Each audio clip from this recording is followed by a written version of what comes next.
वो मेरे बराबर में सोया था, जिसके साथ मुझे रात गुजारने के लिए भेजा गया। मेरे पास ये एक अच्छा मौका था कि मैं यहाँ से भाग जाऊं। दिल में एक खौफ भी था कि यह काम इतना भी आसान नहीं है। फिर मैंने सोचा, अब तक मैं जिन जिन लोगों का भरोसा जीत चुकी हूँ, मेरे ऊपर शक नहीं किया जाएगा। मैंने इस शख्स को रात में शराब कुछ ज्यादा ही पिला दी थी, इसलिए उसके जागने की फिक्र नहीं थी। मैंने धीरे से कमरे का दरवाजा खोला और बाहर आ गई। वो शख्स यहाँ अकेला ही रहता था। वह एक अपार्टमेंट था जहाँ उसका छोटा सा फ्लैट था, इसलिए मुझे यहाँ से निकलने जाना मुश्किल नहीं था। मैं कई बार इस शख्स के साथ यहाँ पर आ चुकी थी, इसलिए मुझ पर शक भी नहीं किया जा सकता। अब की बार मैं भाग जाऊंगी, क्योंकि मैंने जज्बात के बजाय अब अकल से काम लिया था। इस बार मैंने सोच समझकर पूरा प्लान बनाया था। मैं एक धंधे वाली औरत थी। मुझे 15 साल की उम्र में सौतेली माँ ने बेच दिया था। मुझे खरीदने वाली एक तवायब थी जो मुझे धंधा करवाती थी। पहली बार जब मैंने कोठा देखा तो बुरी तरह से घबरा गई थी। जहाँ पर बनी छोटी छोटी तंग गलियां और वहाँ की टूटी फूटी इमारत, वो औरत जिसके साथ मैं आई थी, उसने मेरा हाथ कसकर पकड़ रखा था। मैं बस रो ही रही थी। मेरे बाप के मरते ही मेरी सौतेली माँ ने मुझे इस औरत के हवाले कर दिया था। जब मैंने जाने से इनकार किया तो मेरी माँ ने जोरदार तमाचा मेरे गाल पर मारा और उस औरत को मुझे सौंप दिया।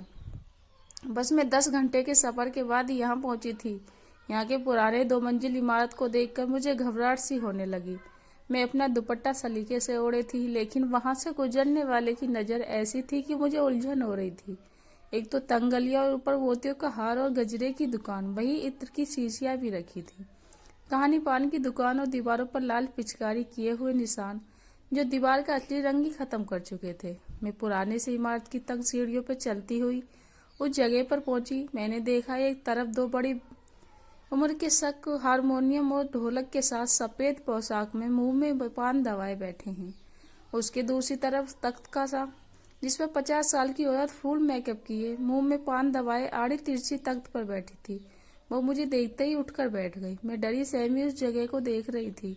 मुझे तख्त पर बैठी औरत के पास ले जाया गया और मेरा हाथ उसके हाथ पे थमा दिया गया। तख्त पर बैठी औरत ने सिर से पांव तक मुझे तेज नजर से देखा, फिर अपने पास रखे गिलास के पान की पिचकारी की उसने औरत से, जो मुझे यहाँ ले आई थी, कहा, लड़की को देखने में हीरा है, हीरे मेरे कोठे को 4 चांद लगाएगी। मैं बदहवा से उसे देख रही थी। उसने नीलू नीलू पुकारा, एक लड़की को अपने पास बुलाया और कहने लगी, इसे अपने साथ ले जा और नाच गाना सिखाना शुरू कर दे। वो नीलू नाम की लड़की मुझे अपने साथ एक कमरे में ले गई। मुझे नाचने गाने का बिल्कुल शौक नहीं था, लेकिन यहाँ मुझे मार मार ये सब करवाया गया। फिर 6 महीने बाद मेरा पहला रस करवाया गया और फिर मेरी बोली लगाई जाने लगी। अभी मैं 16 साल की भी नहीं हुई थी कि मेरी इज्जत तार तार कर दी गई। मैं बहुत रोई, बहुत तड़पी, लेकिन यहाँ के लोग तो पत्थर दिल थे नहीं, बल्कि पत्थर थे। मैं रोज भगवान से यही दुआ करती, हे भगवान, इस नरक भरी जिंदगी से मुझे निकाल दो। पहली बार जब मैंने यहाँ से भागने की कोशिश की तो पकड़ी गई थी।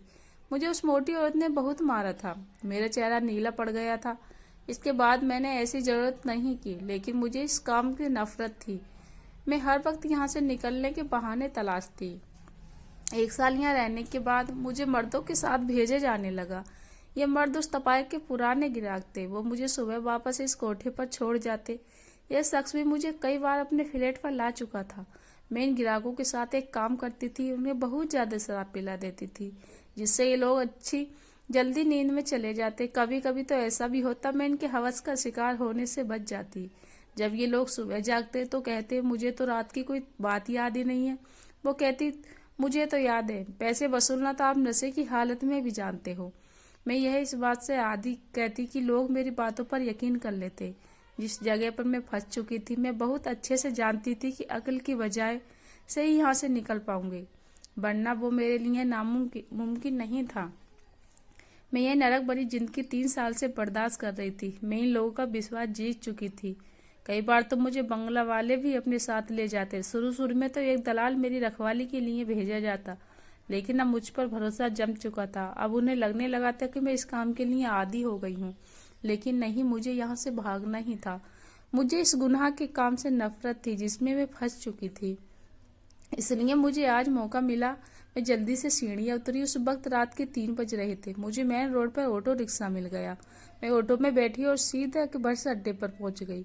उस वक्त एक बस नासिक जाने के लिए खड़ी थी, इसलिए मैंने नासिक का ही टिकट लिया। मुझे जल्दी से जल्दी यहाँ मुंबई शहर छोड़ना था। बस में बैठकर मुझे अंदर ही अंदर डर लग रहा था कहीं मैं पकड़ी न जाऊं, क्योंकि उन लोगों के हाथ बहुत लंबे थे। क्या पता अब भी कोई ऐसी ताक में बैठा हो मुझे पकड़कर फिर तवायफ के पास ले जाए। मैं बहुत ज्यादा डर रही थी।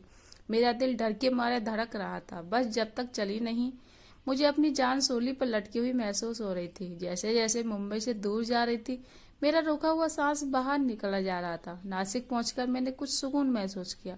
जैसे ही मैं बस से उतरी, वहां रिक्शे और टैक्सियां खड़ी थीं। अब मुझे समझ नहीं आ रहा था कि मैं कहाँ जाऊं। मेरे पास सब कुछ भी नहीं था। मेरे सारे पैसे खत्म हो चुके थे। उस शख्स के पर्स से बस थोड़े ही पैसे निकले थे, जिसके फ्लैट से निकलकर मैं भागी थी। बहुत से रिक्शे और टैक्सी वाले मुझे पूछने लगे कहाँ जाना है। मैंने उनसे कहा मेरा पैदल का ही रास्ता है। सुबह सुबह का वक्त था और मुझे भूख भी लग रही थी, पर मेरा पर्स बिल्कुल खाली था। मैं बिना जान पहचान के एक रास्ते की तरफ चल पड़ी। गलियों में देखा तो बहुत से घर बने थे। मैंने सोचा किसी घर में घंटी बजाकर कहती हूँ कि मुझे नौकरी की जरूरत है। मैं उन गलियों में चली गई और कुछ घरों में पूछा भी, लेकिन उन्हें काम देने से मना कर दिया। अभी कुछ दूर चली थी, मुझे महसूस हुआ कि कोई मेरा पीछा कर रहा है। मैंने पलट कर देखा तो एक शख्स वाकई में मेरा पीछा कर रहा था और देख भी मुझे ही रहा था। उसने देखते ही तेजी से कदम बढ़ाने लगी।